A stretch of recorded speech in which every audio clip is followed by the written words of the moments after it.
안녕하세요. 야찌만 너문 지식을 추구하는 덕후들이라는 채널 액다의 주현입니다. 자, 미야자키 하야오 특집입니다. 저번 시간에 모노노케 히메가 아이맥스로 재개봉을 했는데 조회수 잘 나오면은 미야자키 하야오 특집 한다 그랬죠.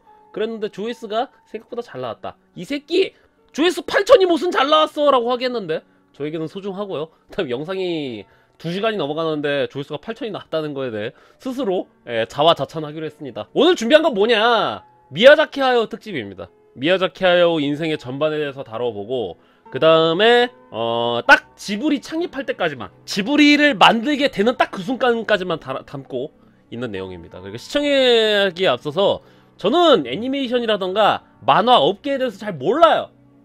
모릅니다. 모르고 까대는 거예요. 그렇기 때문에 오류라던가 잘못된 정보가 있을 수도 있고요. 그 다음에 저 애니메이션 족밥입니다. 애니메이션이랑 만화 족밥이에요. 전문가 아니에요. 그 다음에 제가 인용하는 정보는 미야자키 하야오의 그 회고록이라던가 스즈키 토시오의 회고록이라던가 아니면 다큐멘터리라던가 인터뷰로 종합해서 이제 말씀을 드리는 거고요. 그리고 각각의 인물들이 하는 얘기가 조금씩 다릅니다. 그리고 각각의 인물들이 그 자기 자신을 돋보이기 위해서 특히나 그 과장하는 면이 많아요. 자신의 그 위치를. 그래갖고 걸러서 들어라. 특히 스즈키 토시오가 그렇죠. 그래서 재미로 봐주세요. 전문성 없습니다. 혹시 저희 작품 보셨어요? 그렇죠 그렇죠. 자, 그럼 한번 해볼까요? 이웃집 무야호.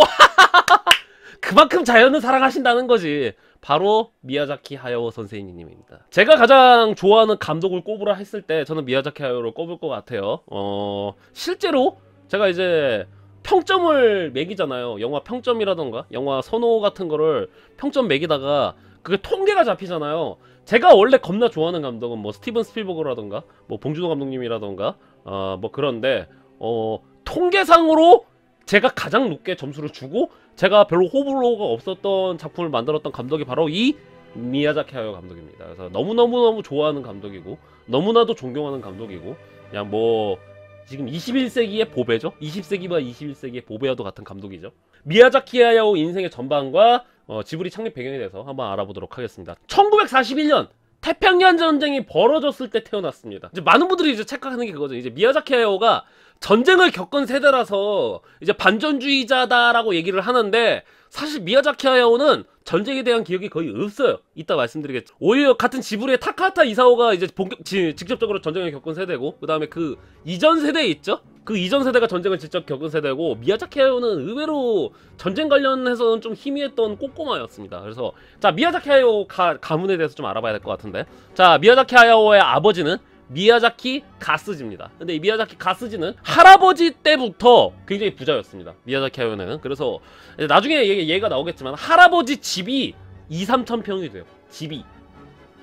집의 부지가 2~3천 평이 되고 거기에 집만 거의 한 1000평 되는 것 같아요. 마당이 한 2~3천 평, 1000평에서 한 2000평 되고 집도 한 1000평 전후였던 것 같아요. 집 안에 연못이라던가 심지어 소형 폭포가 있을 정도로 존나 잘 살았습니다. 근데 거기가 할아버지 집이었는지 별장이었는지 모르겠지만 잘 나갔어요. 그래서 그 군수기업을 누가 물려받냐면은 미야자키 가스지의 형 미야자키 하야오의 큰아버지 있죠? 큰아버지가 그 기업을 물려왔습니다. 때마침 근데 중일전쟁 그 다음에 태평양 전쟁이 터지죠. 그래서 집안이 대호황이었습니다. 굉장히 호황이었어요. 일본인들이 껌뻑 죽는 요 제로 전투기 있죠? 요 제로 전투기에 요 꼬리 날개 쪽 있죠? 꼬리 날개 쪽을 만들어갖고 납품하는 그 일을 하고 있었습니다. 미야자키 하야오가 이제 제로선 하면 껌뻑 죽는 게, 물론 일본인이라서 제로선에 껌뻑 죽는 것도 있지만 요것을 직접 만드는 것도 봤고 아버지가 직접 모형도 가져왔기 때문에 미야자키 하야오가 이제 껌뻑 죽는 거거든요. 그래서 이걸 납품하고 있었는데 큰아버지가 원래 제일 높은 직위였는데 큰아버지가 뭐 건강이 안 좋았나? 하여튼 그래서 큰아버지는 거의 이선으로 물러나고 아버지가 그 회사를 거의 다 장악을 하거든요. 그래서 아버지가 사실상 그 미야자키 항공사였는지 미야자키 중공업의 이제 사장급으로 올라옵니다. 자, 그러고 있었는데 이 아버지가 굉장히 재밌죠. 미야자키 하야오 어머니와 아버지를 보면은 미야자키 하야오 작품의 전반적인 거를 다 이해를 할 수가 있어요. 미야자키 하야오 아버지는 어떠느냐? 기본적으로 반전주의자입니다. 전쟁이 없으면 살 수가 없거든요. 캡틴 아메리카처럼. 근데 기본적으로 반전주의자였어요. 근데 존나 웃긴 게 반전주의자인데 전쟁으로 돈 버는 거는 또 딱히 부끄러워하지가 않았습니다. 오히려 전쟁으로 돈 버는 거를 자랑스럽게 떠벌리고 다니고 정도였어요. 굉장히 아이러니하죠. 그래서 정치적인 성향은 정치적으로는 거의 관심이 없는 사람이었어. 하루하루 먹고 사는 게 중요한 거지 정치적인 갈등이라던가 정치적인 상황에 대해서는 별로 관심이 없었습니다. 그리고 반전주의자라고 미야자키 하야오가 한 번씩은 언급을 했어요. 근데 겁나 골 때리는 거는 그냥 성향이 반전주의자인 거지 반전 운동을 한다던가 저항을 한다던가 그럴 생각은 없었고 결정적으로 전쟁 특수로 부자가 됐죠? 그것을 굉장히 떠벌리고 다녔습니다. 엄청나게 한량이어갖고 젊었을 때는 기생 끼고 다니고 어머니 살아 계시는데 기생 끼고 다니고 나이 들었을 때는 카바레 나가갖고는 이제 좀 할머니 꼬시러 나가고 그러는 스타일이었습니다. 굉장히 한량이었어요. 술 마시고 다니고 여자 좋아하고 전쟁이 나쁜 건 아닌데 돈도 좋은걸? 2,000원 감사합니다. 입으로는 싫다고 하지만 몸은 정직한 걸 미야자키 가스지? 딱 이게 정답이죠. 이 사람은. 그대들 어떻게 살 것인가 보면은 주인공의 아버지가 딱 비슷하죠. 편견 없는 사람이었습니다. 편견 없는 한량이었기 때문에 나중에 미군정이 들어오잖아요. 미군정이 들어오고 한국전쟁이라던가 주일미군 때문에 미군이 일본에 주둔하잖아요. 아는 미군이 있죠. 아는 미군을 집안으로 초대할 정도로 자네 혹시 부친 중에 한 분이 미국 사람인가? 그럴 정도로 편견 없는 사람이었습니다. 되게 굉장히 복합적인 사람이죠. 근데 미야자키 하야오가 아버지랑 연을 끊고 산 거는 아닌데 아버지를 그렇게 좋아하진 않았습니다. 인간적으로는 어땠느냐, 막 기생 끼고 놀고 카메라 전전하고 그랬잖아요.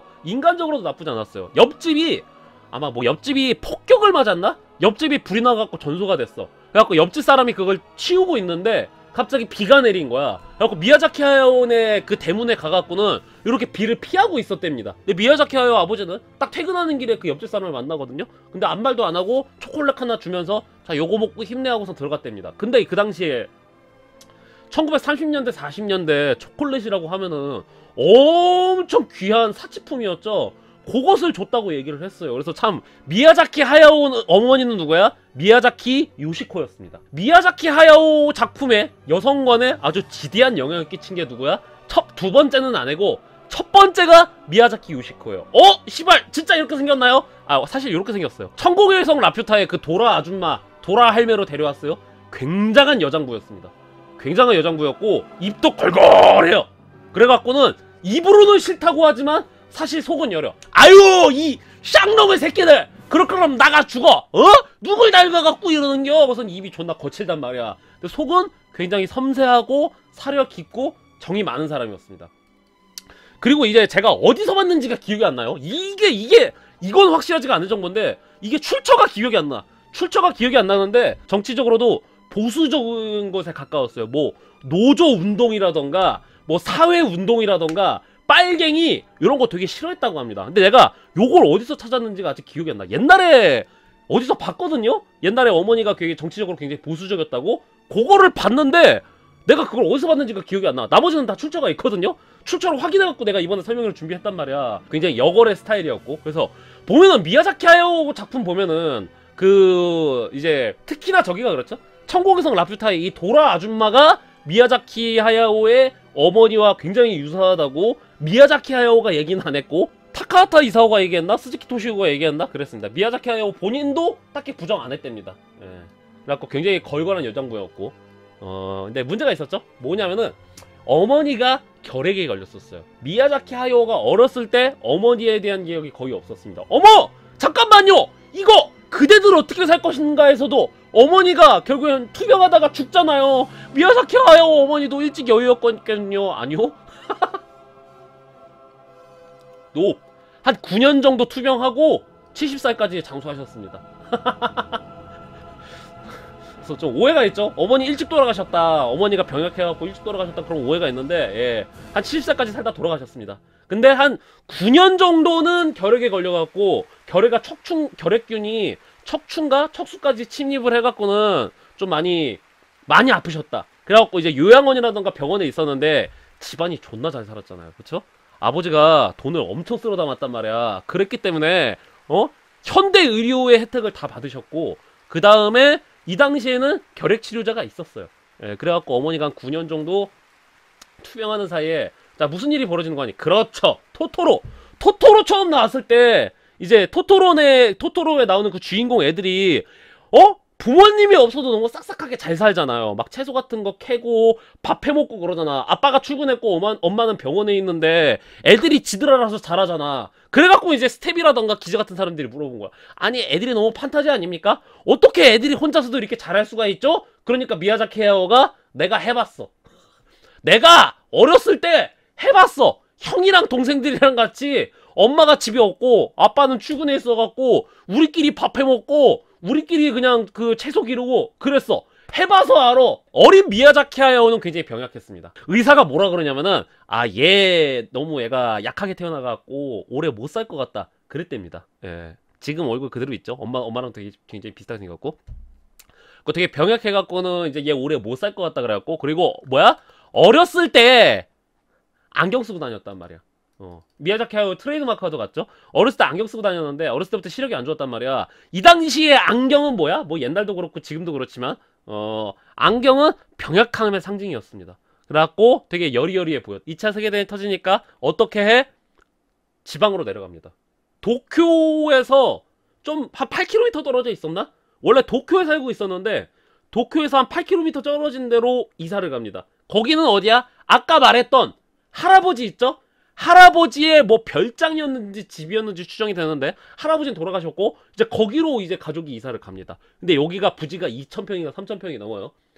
집 전체 부지만 2,000에서 3,000평이고 이때 일본인들한테 중요한 게 뭐였어? 부의 상징이 뭐였어? 쌀밥이죠. 쌀밥. 미야자키 하야오는 쌀밥을 안 먹었던 적이 없었답니다. 어렸을 때. 단지 밥을 해줄 사람이 없었을 뿐이야. 토토로라던가 그대들 어떻게 살 것인가가 여기 굉장히 많이 반영이 돼 있죠. 요 어렸을 때 전원 생활에 대해서. 그래서 미야자키 하야오가 대표적인 반전주의자인데 전쟁에 대한 기억이 없는 게 전쟁을 거의 겪어본 적이 없어. 그랬는데 이때 미야자키 하야오의 인생에 있어서 굉장히 결정적인 사건이 터집니다. 미야자키 하야오는 어렸고 도쿄에서 탈출했다 그랬죠. 그리고 주로 미군의 폭격 루트는 시골이 아니라 도시라던가 중공업 단지 위주였단 말이야. 그랬는데 이제 미야자키 하야오랑 가족들이 그 피난 간 곳에 하루는 미군의 폭격이 떨어집니다. 큰아버지가 또라꾸를 가져와 갖고는 미야자키 하야오와 그 가족들을 이제 대피시키려고 또라꾸를 가져옵니다. 또라꾸라고 하는 것은 트럭이죠. 트럭 타고서는 가갖고 미야자키 하야오 엄마, 동생, 미야자키 하야오 아버지, 그 다음에 뭐 미야자키 하야오 동생들 그렇게 트럭을 타고 가고 있었단 말이야. 자, 그랬는데 어떤 아이를 안고 있는 여성이 미야자키 하야오의 이 트럭을 보고선 손을 흔들면서 제발 저희 좀 태워주세요, 살려주세요 막 이랬단 말이야. 주변에 이제 폭격 나갖고 아수라장이고 불나고 그러고 있는데 미야자키 하야오 가족한테 트럭 좀 태워달라고 아기를 안고 있는 여성이 그렇게 애원을 했답니다. 근데 미야자키 하야오의 이제 뭐 아버지라던가 큰아버지는 매몰차게 그 여성을 안 태우고 갈 길을 갔더랍니다. 이때가 미야자키 하야오 나이 4살.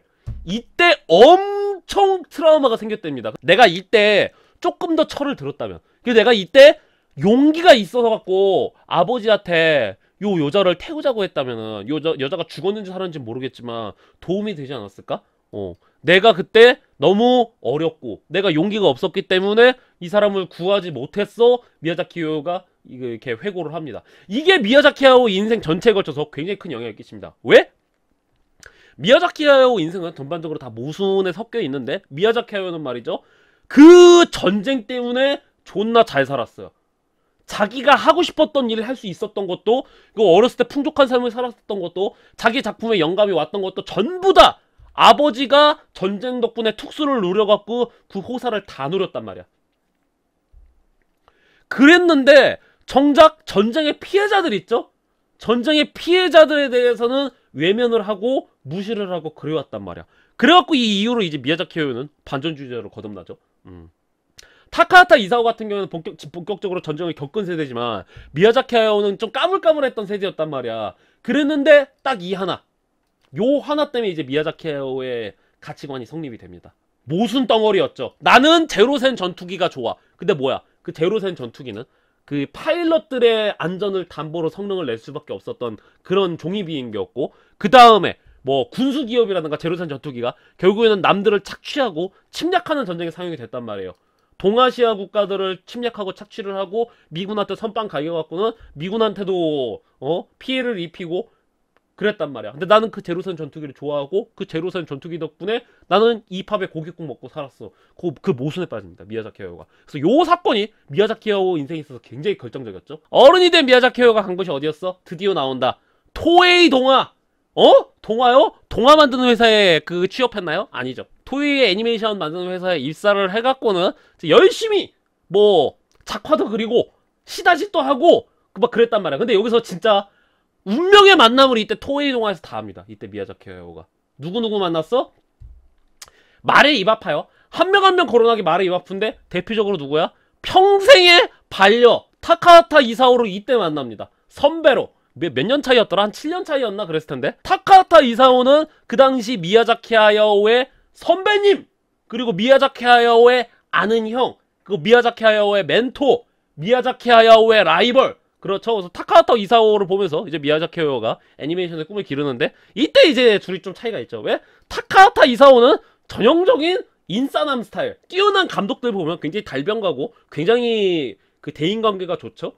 그래갖고 여자들한테도 인기 많았단 말이야. 10 알파메일이었어 타카하타 이사오는. 근데 뭐야? 미야자키 하야오는 조금 쭈구리였어요. 미야자키 하야오는 요 안경 쓰고 있고 어렸을 때부터 좀 병약했단 말이야. 그래갖고 그렇게 말수도 많지도 않고 조금 소심했단 말이야. 이렇게 둘이 상극이었는데 보통 이런 상극인 사람들이 친하게 지냅니다. 예.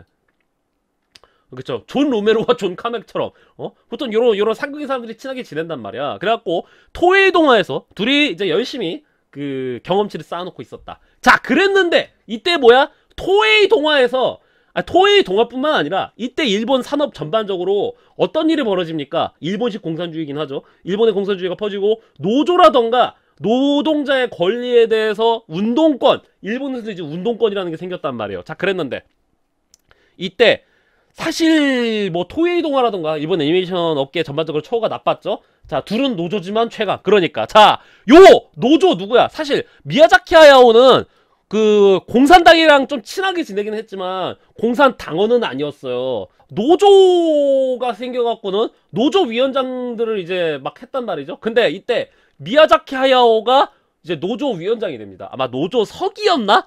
제2대 서기였나? 하여튼 노조 위원장, 노조 서기로 취임을 해요. 왜?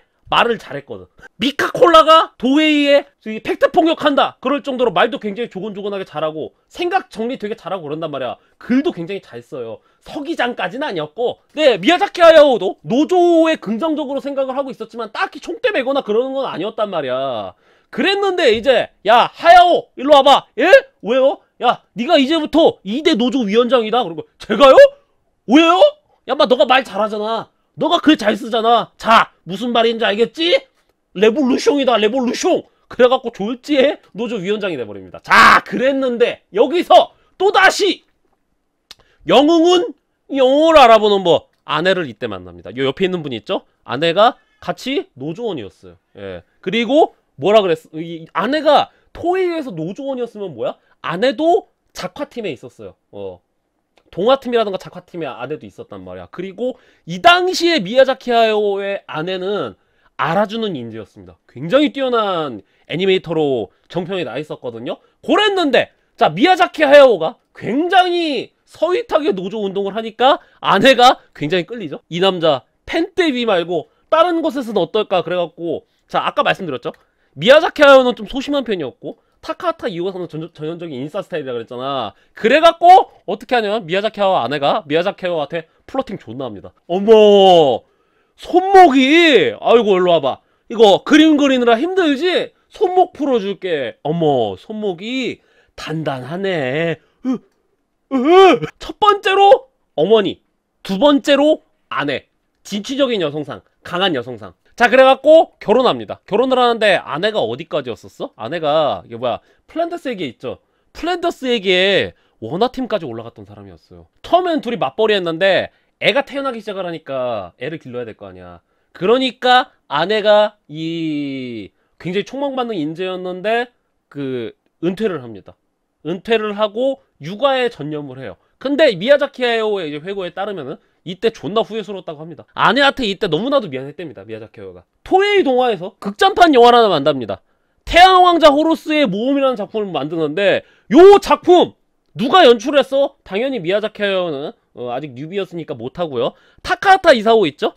미야자키 하야오 평생의 멘토였던 타카하타 이사오가 연출을 맡고 미야자키 하야오가 옆에서 거드는 걸 해요. 근데 이때 요거 만들면서 어때? 타카하타 이사오라던가 선배들이 갈려나가는 모습을 이제 미야자키 하야오가 보죠. 미야자키 하야오는 그냥 마냥 그림 그리고 그 망상이라고 하긴 그런데 망상하고 그게 좋단 말이야. 연출 총대가 잡기 싫었던 게 왜 그랬어? 이때 타카하타 이사오라던가 다른 선배들이 요 태양왕자 호루스의 모험을 만들면서 존나 갈려나가고 그 다음에 고통받는 걸 보니까 나는 연출자면 안 되겠다. 나는 감독하면 안 되겠다. 미야자키 하야오가 이때 깨닫습니다. 왜? 갈려나가는 거는 보니까 선배들도 똑같이 갈려나가는 거야. 선배들이 나를 이제 공밀레 갖고는 갈고 있는데 놀랍게도 선배들 본인은 갈려나가는 거 플러스 스트레스도 존나 받는 거야. 그러니까 미야자키 하야오가 나는 절대 연출하면 안 되겠다. 나는 감독하지 말아야지. 끝까지 원화팀장으로 남아야지. 크크 이러고 있었단 말이야.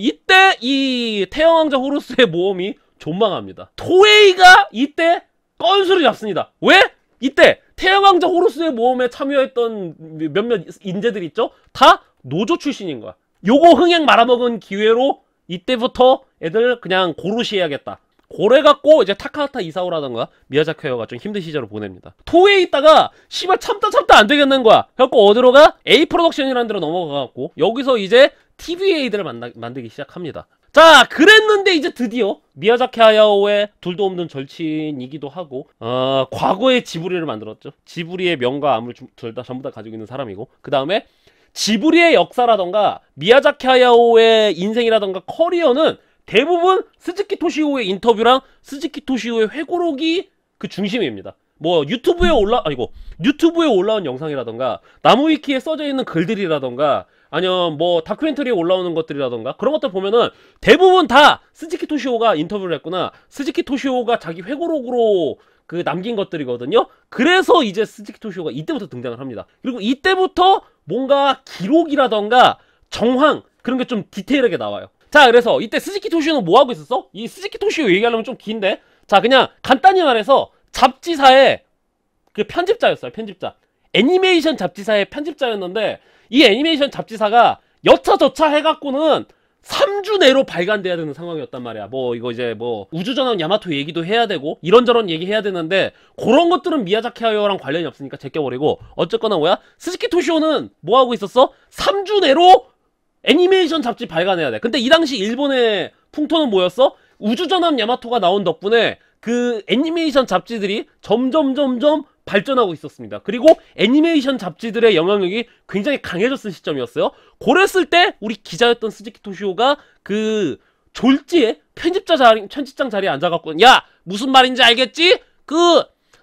애니메이션 잡지를 만들도록 하거라. 그래갖고는 짬처리 당했단 말이야. 잡지의 그 내용을 좀 고민을 하다가 옛날 애니메이션 다시 보기 그런 프로그램을 하나 만들죠. 그런 정기 연재를 하나 만들죠. 그래갖고 좋은 생각이다. 그럼 우리 창간호의 옛날 애니메이션 다시 보기에 다룰 애니메이션은 뭐를 다루는 게 좋을까? 그랬는데 스즈키 토시오의 직원 중에 한 명이 그 개 존망작이었던 태양의 왕자 호루스의 모험을 딱 거론을 합니다. 그 태양의 왕자 호루스라는 만화가 있는데 그거 망한 작품이긴 하지만 꽤나 재밌었습니다. 그거 한번 다뤄보는 게 어떨까요? 그럽니다. 그러니까 스즈키 토시오가 괜찮은데? 그래갖고는 이제 누구한테 연락을 해? 프로덕션 A에 있었던 타카하타 이사오한테 연락을 합니다. 그랬는데 자 처음에 전화를 하죠. 스즈키 토시오가 처음에 전화를 거니까 누가 받았어? 타카하타 이사오가 옵니다. 그래서 여보세요? 그러니까 안녕하세요. 저는 아니메주라는 애니메이션 잡지의 편집장인 스즈키 토시오라고 합니다. 라고 하는 순간 이때부터 쌓이지죠. 왜? 타카하타 이사오라던가 미야자키 하야오는 전형적인 예술가 마인드고 가오충입니다. 그러기 때문에 인터뷰 같은 거 안 좋아해. 그리고 액다 같은 레카를 싫어합니다. 나는 나의 작품을 창작하고 가꾸어 나가는 사람이야. 근데 평론가라던가 그 잡지사의 기자들이라던가 그런 것들 예술작품에 빌붙어 갖고는 이래라 저래라 감나라 배나라 옌병들 떨고 말이야. 우리가 예술작품 만들어 놓으면은 거기다가 빨대 꽂고서는 이 작품은 얘는 좀 별로네 이지랄한단 말이야. 그래갖고 타카이타 이사오가 그 애니메이션 잡지를 존나 싫어했거든요. 언론이라든가 평론가. 그랬는데 스즈키 토시오가 겁대가리 없이 헤딩을 한 거죠. 근데 하필이면은 취재하려는 게 뭐야? 얘 무슨 일로 전화 오셨어요? 딱 그러니까 그 옛날에 만들었던 태양 그 모시기 호루스의 모험 그거에 대해서 저희가 그 취재를 하려고 좀 연락을 드렸습니다. 딱 얘기를 해요. 타카타 이사오가 뿔이 존나 나죠. 첫 번째로 내가 싫어하는 부류의 인간이 나에게 연락을 했어. 두 번째로 망한 작품에 대해서 취재를 하겠다는 거야. 그래갖고 장장 1시간 반 동안 통화를 하거든요. 존나 떠보고서는 알맹이를 안 주는 거야. 시시콜콜한 얘기만 하고 알맹이를 안 주는 거야. 그래갖고 저 혹시 인터뷰는 그러니까 난 그런 거 모르겠고 나는 인터뷰 할 수 없어 이럽니다. 그러고 나서 누구한테 얘기를 해? 같이 만들었던 애 중에 미야자키 하야오라는 애 있거든? 얘랑 얘기나 해보쇼 하고서 이제 미야자키 하야오한테 그 저기를 돌립니다. 그 전화를 돌려갖고 스즈키 토시오가 또 시작하죠. 후빨 존나 하는데 미야자키 하야오도 아까 똑같다 그랬죠? 미야자키 하야오도 뿔이 존나 나 있는 거야. 그러니까 자 그러면은 그 제작 비하인드에 대해서 인터뷰해 드릴 테니까 조건이 있습니다. 이래요. 에? 무슨 조건이요? 잡지에 할당된 내용은 딱 8페이지 정도였단 말이야. 근데 미야자키 하야오가 높! 2배! 4달러! 16페이지! 그 이상이면 안 해. 16페이지? 16페이지는 너무 많소. 8페이지쯤 합시다. 16페이지! 안 해! 그거 아니면 안 해! 그러니까 스즈키 토시오가 그럼 안 할게요. 수고하세요. 전화 끊어버립니다. 스즈키 토시오와 미야자키 하야오의 첫 만남은 최악이었다. 자, 그래갖고 이번은 어떻게 돼? 미야자키 하야오가 다짐한 게 뭐였어? 선배들 갈려나간 거 보고서는 씨발 나는 감독이란 걸 하면 안 되겠다 그랬단 말이야. 근데 루팡 3세 이제 1기 있죠? 루팡 3세 TV 애니메이션 1기 있잖아요.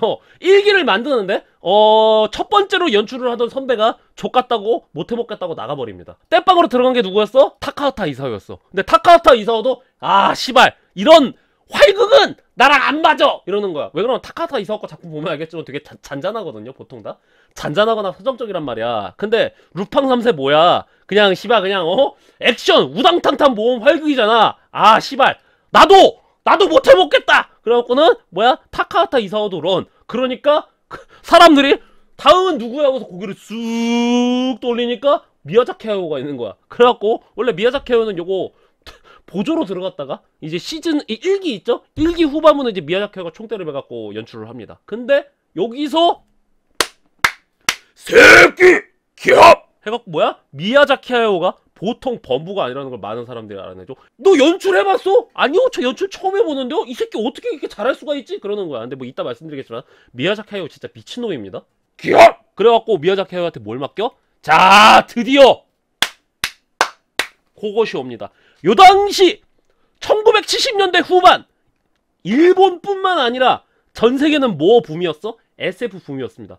이거 그때 제가 에이리언 설명회 때 말씀드렸는데 이때 스타워즈랑 우주전함 야마토가 존나 흥했습니다. 일본에는 SF 붐이 일어났어요. 그래갖고 요렇게럼 이제 물색을 하다 보니까 뭐야? 미래소년 코난을 이제 만들기로 결정을 하죠.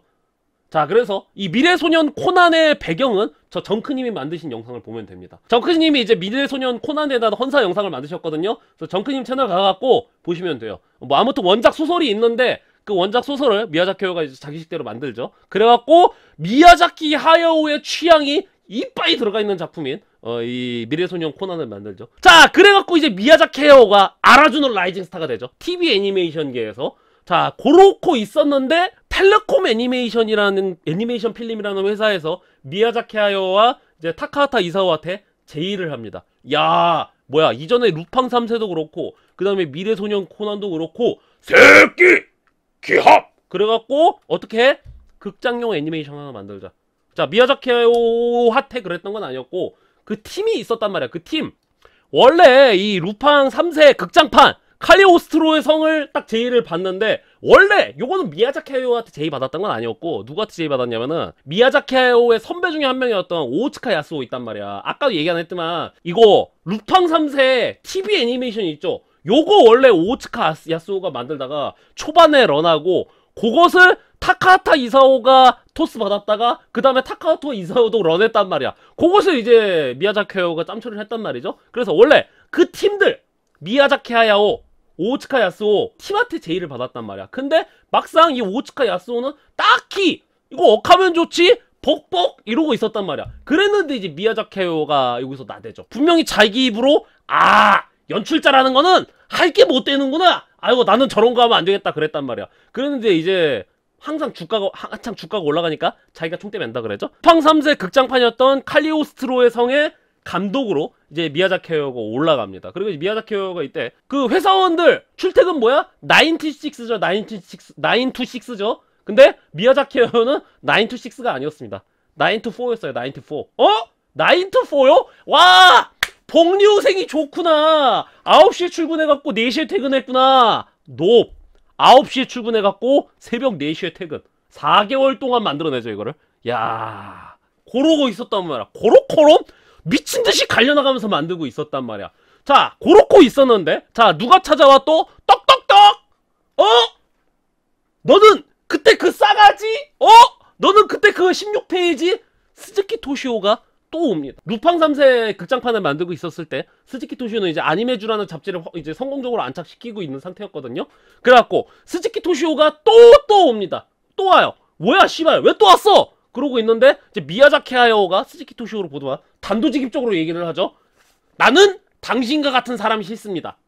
우리의 예술품에다가 빨대 쫙 꽂아갖고 쪽쪽 빨아먹는 이런 모기나 기생충 같은 인간들 요렇게는 말합니다. 근데 뭐야? 스즈키 토시오는 속으로는 부글부글 끓었다고 하죠. 감히 이런 식으로 날 모멸을 하다니. 근데 뭐야? 스즈키 토시오가 우리 하야오 감독님 유머 감각이 말 귀엽게 하시네 이러는 거야. 할 일이 바빠서 그만 하고서 이제 그림 그린단 말이야. 그럼 뭐야? 스즈키 토시오가 옆에 앉아갖고는 이제 지켜보는 거야. 뭐야? 나 할 일 끝났다고요. 왜 알아요? 하던 일 하세요. 할 얘기 다 하셨잖아요. 계속 하세요. 기싸움 시작하는 거야. 아니 할 일 하러 가세요. 왜 자꾸 계시는 거예요? 할 일 하고 있어요. 우리 하야오 감독님 말 귀엽게 하시네. 그 자동차 타고서는 드립보도 하는 장면이 있었단 말이야. 그거 하면서 이제 미야자키 하야오랑 그 애니메이터들이랑 이렇게 막 떠들고 있었단 말이야. 여기 대사가 뭐가 들어가는 게 좋을까? 간센 드립보도 하기엔 아직 이니셜 D가 안 나왔는데 여기서 무슨 대사가 나오면 좋을까? 그러니까 스즈키 토시오가 옆에서 이렇게 지켜보고 있다가 그거 마쿠로 어떻습니까? 마쿠로 딱 이래요. 마쿠로가 뭐야? 경륜 있죠? 경륜에서 상대를 제껴갖고 가는 걸 마쿠로라는 그런 단어가 있나봐요. 그래갖고 경륜에 나오는 그 단어를 딱 스즈키 토시오가 생각을 해갖고 그거 마쿠로로 제껴버리지라는 그 대사가 어떻겠습니까? 그러니까 미야자키 하야오가 딱 그 얘기를 듣더만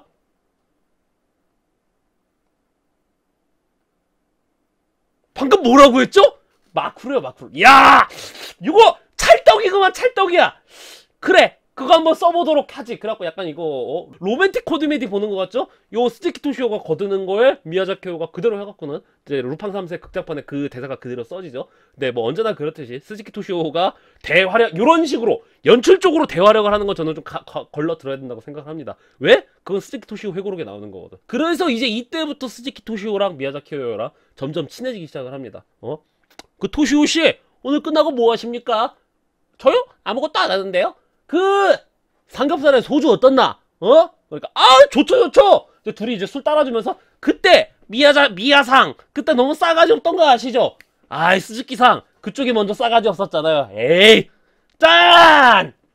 이제 친해지는 거예요. 루팡 3세 칼리오스트로의 성 개같이 멸망.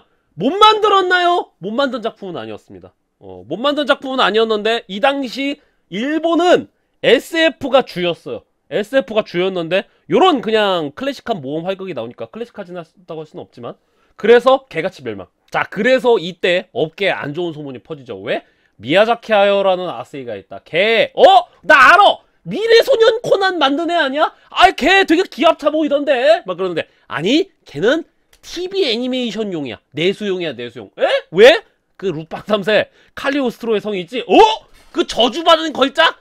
그걸 미야자키 하야오가 만들었다니까. 걔는 극장용으로는 안 돼. 야 걔한테 투자하지 마. 걔한테 투자했다가 줬대. 그런 소문이 퍼집니다. 그래갖고 실업자 되기 일부 직전이었죠. 텔레콘 애니메이션 필름즈 있죠?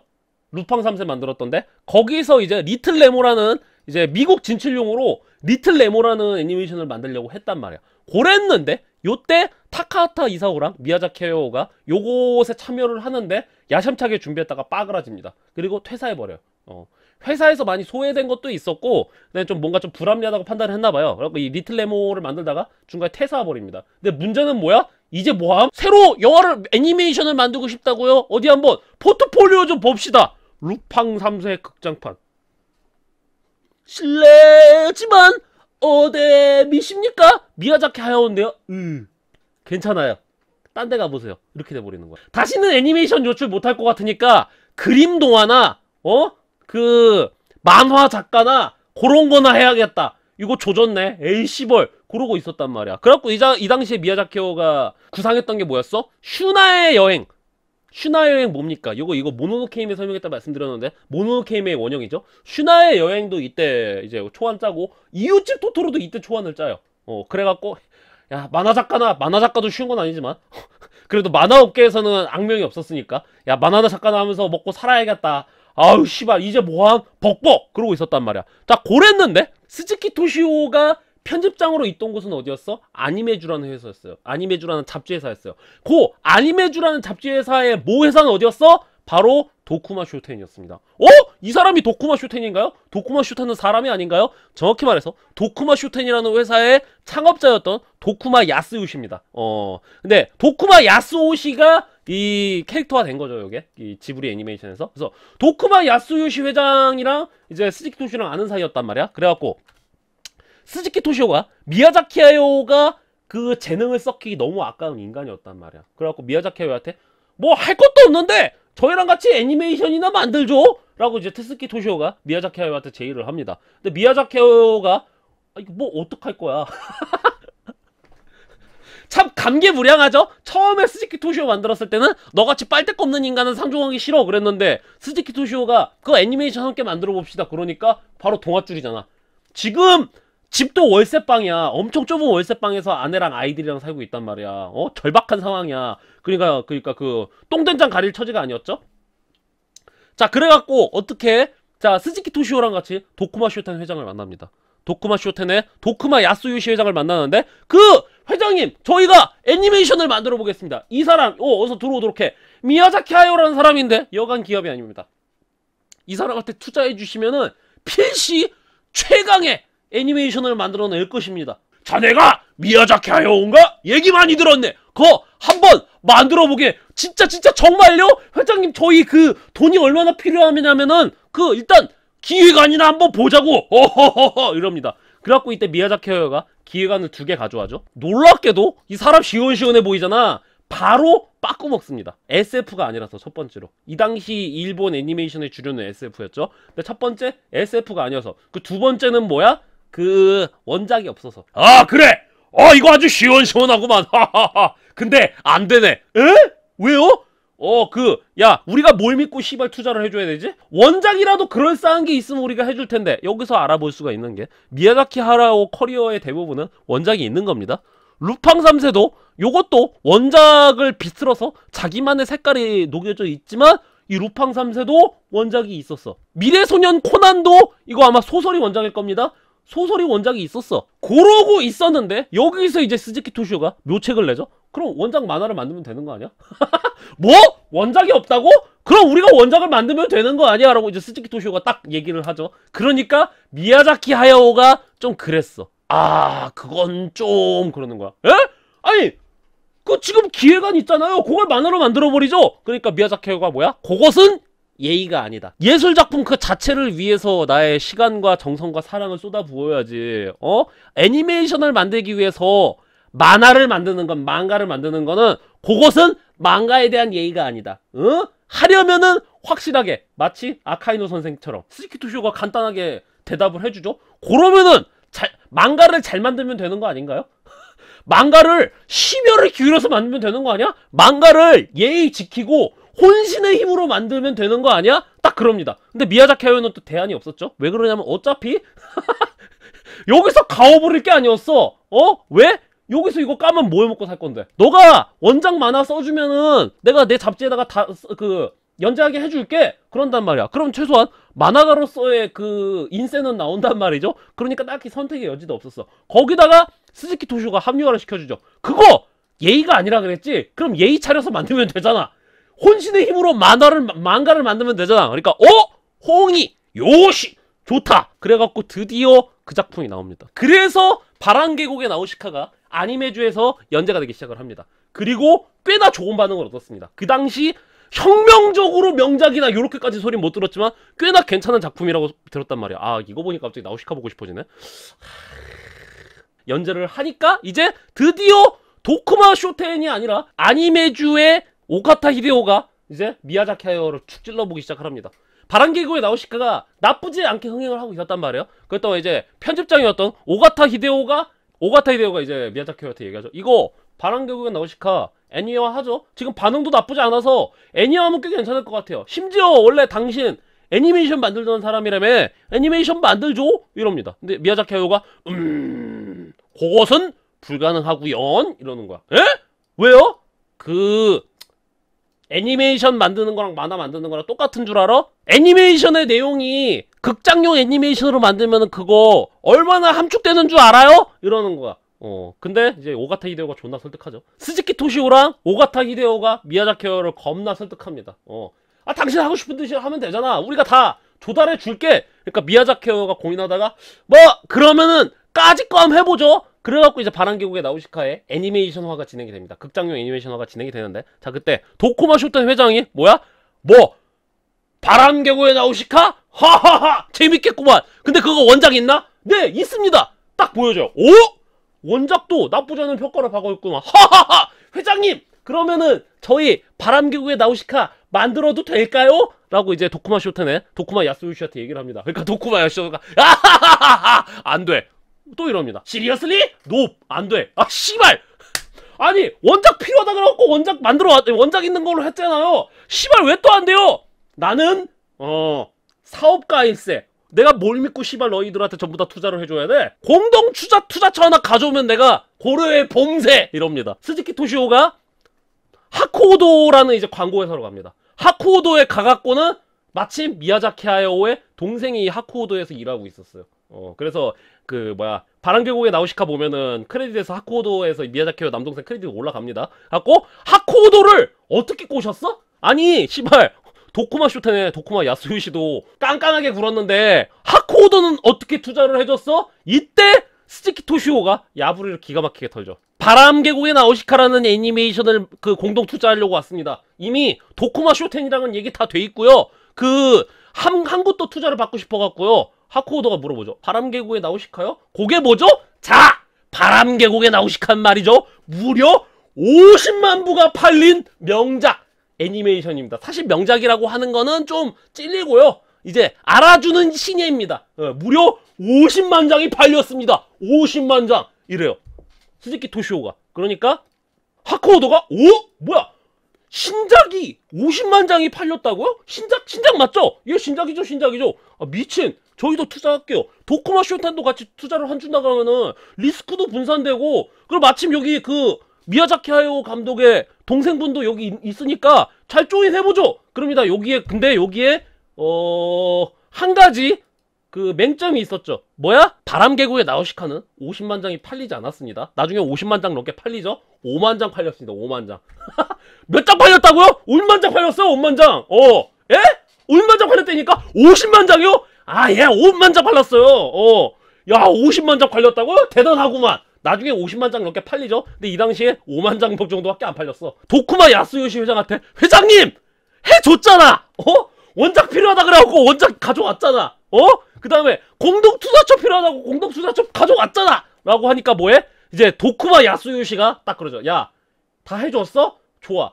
진짜 도와주는 게 뭔지 보여줘? 그럼 뭐야? 갑자기 도쿠마 야스요시가 딱 일어나더만 바지를 벗고 갑자기 빤스도 싹 벗는 거야. 아니 회장님 무슨 짓이에요? 잘 봐도 빤스까지 벗고 도와주는 게 뭔지 내가 보여주마 이 새끼들. 하란다고 해왔어? 나 도쿠마 야스요시 한다면 하는 사람이다. 빤스까지 벗고 도와주도록 하마. 그래갖고 어떻게? 그 당시에 미야자키 하야오는 괴담이었단 말이야. 그 당시 미야자키 하야오는 신작 극장용 애니메이션이 나오는데요. 배급사를 찾습니다. 감독이 누구예요? 미야자키 하야오요. 루팡 3세 만들었던 미야자키 하야오요? 걔 존망했다고 들었는데 TV 애니메이션에나 먹히지 극장용이랑은 안 어울린다 그랬는데 그랬단 말이야. 도쿠마 쇼텐이 빤스까지 벗고서는 토에이랑 협력을 해갖고는 토에이가 배급하게 손을 씁니다. 그러니까 토에이 사장이랑 도쿠마 야스오시랑 굉장히 막역한 사이였답니다. 싹 다 모았어. 배급이라든가 돈을 싹 다 모았는데 애니메이션 팀은요? 퇴사했거든요? 애니메이션은 그게 시발 뚝딱하고 나오는 게 아니잖아. 뭐 프로덕션이 있어야 되잖아. 프로덕션이 투자처는 끌어다 왔어. 투자처는 끌어와야 되는데 덕션이 없잖아. 자, 그러니까 이제 미야자키 하야오가 이제 제작 파트에 대해서 이제 고민을 하기 시작합니다. 스즈키 토시오는 제작자의 역할에 가까워요. 근데 제작, 여러분, 영상이라던가 뭐 하여튼 뭐 영상에 그 제작을 할 때 파트가 나눠져 있거든요. 연출 파트, 제작 파트가 나눠져 있단 말이야. 제작 파트는 인력 조달해 오고 뭐 어디 섭외하고 돈 관리하고 그것이 제작 파트란 말이야. 그럼 스즈키 토시오가 그 일 하고 있었던 거 아니에요? 스즈키 토시오는 주로 투자 쪽으로 이제 영업 쪽으로 가고 있었고, 실질적으로 애니메이션 회사 섭외해오기, 인력 섭외해오기, 뭐 음악하는 사람들 섭외해오기 그런 거 있잖아요. 그런 섭외를 할 제작자가 필요해요. 제작자를 누구 할까 하다가 미야자키 하야오가 얘기하죠. 나한테 아는 사람이 있어. 에? 누구죠? 바로 타카하타 이사오. 이 타카하타 이사오도 백수였단 말이야.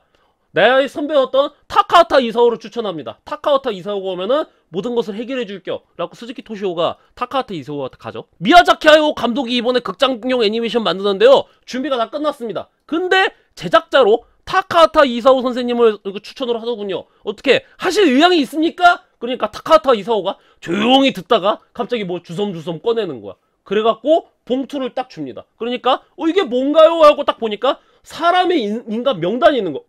뭐죠? 데스노트인가요? 저는 평생 연출하고 그림만 그려왔지 제작은 뭘로? 그래서 그 제작자로 좀 추천할 만한 사람들 몇 명 출연했거든요. 요 사람들한테 한번 가보셔 하고서는 이제 스즈키 토시오한테 줍니다. 스즈키 토시오가 설득하려고 했는데 뭐 백수노트 줬죠. 백수노트 줘갖고는 이제 미야자키 하야오한테 다시 스즈키 토시오가 갑니다.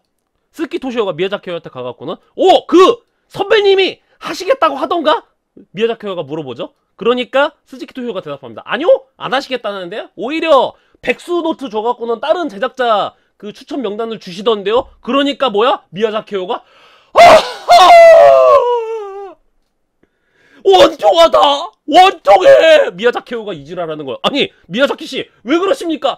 나는 젊은 나를, 나의 선배, 타카하타 이사오를 위해 내 젊음을 다 갈아 바쳤거늘 내가 한다 그러니까 이제는 선배님이 날 버리는구나. 더 살아! 못하리요! 이러는 거야, 미야자키 하야오가. 씨발, 나는 빤스까지 벗고 뭐 도와줬는데, 난 빤스도 아니고 바지 벗고 도와달라는데 안 도와줘?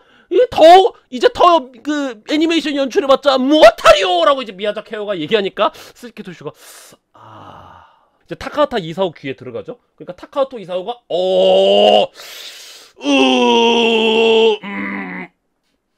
까짓까만 해보죠. 그래갖고 이제 타카하타 이사오가 제작자로 투입이 됩니다. 그래갖고 들어오자마자 이제 회사라던가 인력 싹 다 가져오기 시작을 합니다.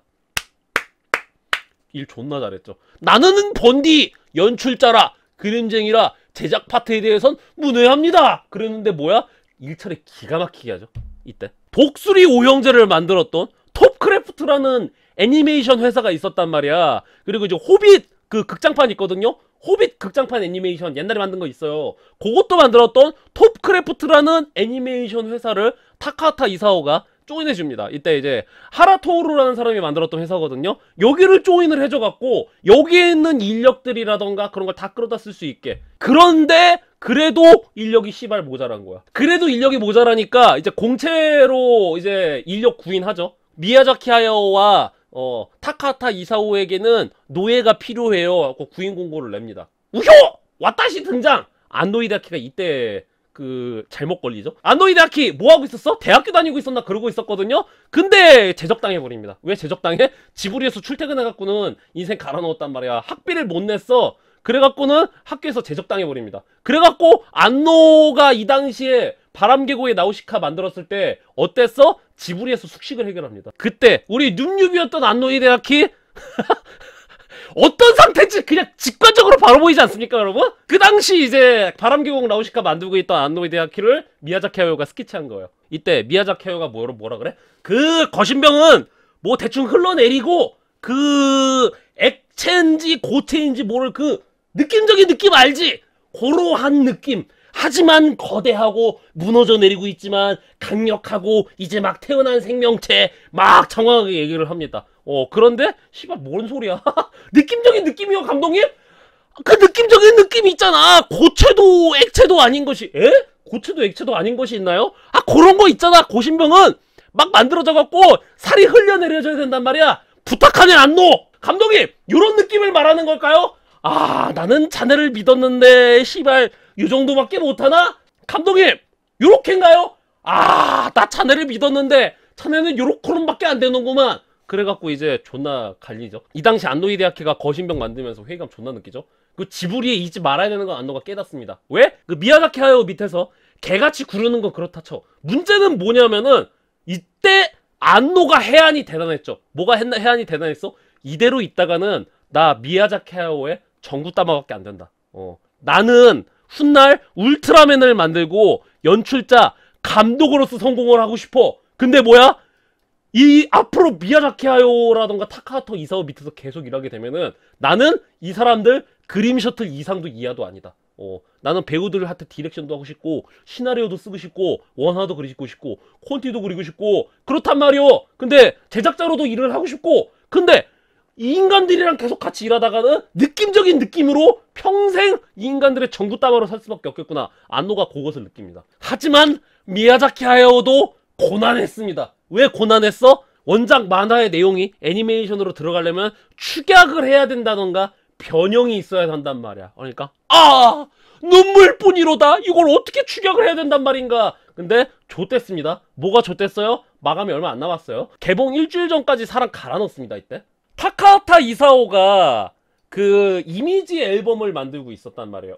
이미지 앨범은 뭐죠? 이미지 앨범은 뭐 작품의 대략적인 시놉시스랑 그 다음에 그 키아트 있죠. 키아트를 그 음악가한테 보여줘요. 그 음악가가 그것을 보고서는 이 작품의 느낌과 비슷한 음악을 만들어냅니다. 그래갖고 그것을 스태프들에게 틀어주고 나눠줘요. 그러면 이제 음악을 딱 듣고서는 이 작품은 요런 느낌이구나로 이렇게 진행이 된단 말이야. 그때 타카하타 이사오가 접촉했던 게 누구였어? 히사이 시조였습니다. 드디어 그분 나오시죠. 이때는 풍성하셨어. 히사이 시조. 이때는 풍성했어요. 근데 사실 이 당시 히사이 시조는 뭐야? 바람계곡의 나우시카의 전체 음악을 담당할 건 아니었고 요 이미지 앨범만 히사이 시조가 담당하기로 했단 말이야. 그랬는데 이때 히사이 시조가 만들었던 이미지 앨범이 곡이 너무 마음에 들었죠. 그리고 이 당시 히사이 시조 경쟁자가 누구였어? 그 정식적으로 바람계곡의 나우시카의 그 OST 담당하려는 사람이 그 경쟁자 누구였어? 루이치 사카모토도 있었습니다. 이때 요때 이 그 히사이 시조가 이 이미지 앨범 기가 막히게 만드는 바람에 어머 이 남자 너무 야하다. 애니메이션 전체 작곡을 맡기면 어떨까. 그래갖고 이제 드디어 미야자키 하야오와 히사이 시조가 운명적인 만남을 합니다. 개봉 일주일 전까지 만들어내야 한다. 해내야 한다. 어이 안노쿤 집에 들어가려는 건가? 아니요. 들어와. 미친듯이 만들어내죠. 야, 바람계곡의 나우시카가 드디어 개봉을 하죠. 그리고 결과는 뭐야? 대성공이었어. 흥행이랑 비평 둘 다 양쪽으로 하오 너무나도 좋았어. 바람계곡의 나우시카를 보고서는 이제 좀 각자 평가가 갈리는데 자, 제작자였던 스즈키 토시오는 어땠어? 스즈키 토시오는 요시! 그란도 시즌! 스즈키 토시오는 요랬단 말이야. 그리고 미야자키 하야오는 조금 뜨뜻미지근했어요. 왜? 결말이 마음에 안 들었어. 원래 결말에 뭐 나우시카가 죽는다던가 그래야 됐단 말이야. 근데 결말부에 나우시카가 죽은 줄 알았는데 부활하죠? 그러니까 이게 뭐 예수도 아니고 종교영화도 이게 뭐야? 에잉 난 결말 마음에 안 들어. 입이 이렇게 대빨 나와 있었단 말이야. 미야자키 하야오. 그냥 그랬는데 뭐야? 타카하타 이사오가 인터뷰한 게 존나 웃겼죠? 타카하타 이사오가 바람계곡의 나우시카는 그 상업적으로는 좋았어요. 하지만 우리 내부적으로는 실패에 가까운 작품입니다. 타카하타 이사가 이렇게 인터뷰를 해요. 왜? 바람계곡의 나우시카는 목표한 바는 어느 정도 달성이 됐어. 하지만 이들이 원래 바람계곡의 나우시카를 만들었을 때 흥행이라던가 비평 이런 거 빼고 애니메이션의 패러다임을 바꾸고 싶었어. 대혁명 아바타라던가 스타워즈급 영화를 만들고 원했단 말이야. 근데 바람계곡의 나우시카는 그냥 잘 만든 작품 1위 됐단 말이야. 그래서 뭐 그런 대전략 측면에서는 실패했어요. 타카하타 이사가 이렇게 평가를 합니다. 그러니까 뭐야? 미야자키 하야오 그 자리에서 타카하타 이사오가 그 인터뷰했던 잡지 찢어버리죠. 대전략 측면에서 실패를 했다고? 진짜 잘 만드는 게 뭔지 보여주지. 형이 뭘 한다고 짓거려. 도쿠마 쇼텐에서 제의를 하죠. 바람계곡의 나우시카 2편 만들죠. 가자. 그 투자도 더 해줄게. 딱 그럽니다. 그러니까 뭐야? 미야자키 하야오가 할 일을 했으니 떠난다. 나는 속편 따위를 만들지 않는 남자라네. 하고서는 미야자키 하야오는 그냥 쿨하게 떠납니다. 자, 쿨하게 떠나려고 그랬는데 스즈키 토시오가 이거죠. 잠깐! 이럽니다. 왜? 뭔데? 안 한다니까? 라고 꾸짖기에는 너무나 큰 돈이었다. 돈을 겁나 많이 봅니다, 이때. 연출자로서의 그 금액도 있었지만 뭐야? 아까 원작이라 그랬죠. 아까 원작 만화를 만들고 그 다음에 그 애니메이션 영화를 만들었잖아요. 그러니까 감독으로서 그 봉급이랑 그 다음에 원작자로서의 뽀찌도 같이 받는 거야. 그러니까 라고 꾸짖기에는 너무나 큰 돈이었다. 이거 이제 뭐함? 복복. 타카하타 이사오가 환경과 뭐 그런 것들에 대한 다큐멘터리 영화 만들 거야. 미야자키 하야오 투자해 줄래? 그래갖고 뭐야? 미야자키 하야오가 그렇죠. 어디 한번 선배도 당해봐. 그래갖고는 미야자키 하야오가 이때 번 돈을 타카하타 이사오 영화에다가 투자를 합니다. 다큐멘터리 영화에 투자를 하는데 뭐야? 너무 장인정신으로 만들어갖고 씨발 다큐멘터리 영화인데 1년째 제작이 계속되고 있는 거야. 1년이 넘었는데. 근데 영화 제작 같은 거 시간이 곧 돈입니다. 1년 동안 영화가 제대로 안 만들어지고 있는 거야. 그래갖고 돈 홀라당 다 날아가고 투자사들도 빠지고 빠그러집니다. 그러니까 뭐야? 미야자키 하야오가 이제 뭐함? 복복. 스즈키 토시오가 까짓 거 한번 투자 받고 극장용 영화 만들어보죠. 애니나 만들죠. 아니 그 투자는 어디서 받아? 도쿠마 쇼텐이 있지 않습니까? 1년에 장편 영화 하나씩 만들어갖고 도쿠마 쇼텐 투자 받아갖고 더 프로덕션 하나 차려요. 스즈키 토시오가 딱 이래요. 그러니까 너 천재냐? 그래갖고 이제 드디어 우리가 했던 스튜디오 지브리가 드디어 탄생하죠. 왜? 아까 톱크래프트 있죠? 바람계곡의 마우시카를 만들었던 그 외주바다 톱크래프트 요것을 도쿠마 쇼텐이 인수를 합니다. 요것을 도쿠마 쇼텐이 인수해갖고 여기로 스즈키 토시오, 타카하타 이사오, 미야자키 하야오가 여기로 들어가. 그래갖고는 이제 다 뜯어 고쳐갖고 자기들만의 회사를 만들죠. 자, 좋은 말씀 나왔는데, 자, 스튜디오 지브리가 만들어지는데, 자, 원래 지브리는 뭐야? 요건 지브리가 아니라 원래 기블리예요. 기블리. 사하라 사막에 그 사막의 바람 있잖아요. 사막의 열풍. 그것을 이탈리아어로 기블리라고 불러요. 설마 자동차 중에 마세라티 기블리? 맞습니다. 마세라티 자동차 그 기블리 있잖아요. 기블리. 그 기블리가 거기서 나왔어. 근데 뭐야? 미야자키 하야오가 또 지브리? 그렇게 읽어버린 거야. 그래갖고 지브리가 됐죠. 이 지브리와 미야자키 하야오를 대표를 하고 있죠. 미야자키 하야오는 이제 대대적으로 비행이라던가 비행기에 대한 열망이 굉장히 강했기 때문에 미야자키 하야오가 연출했던 거 지브리의 작품들 보면 다 바람 묘사가 예술이죠.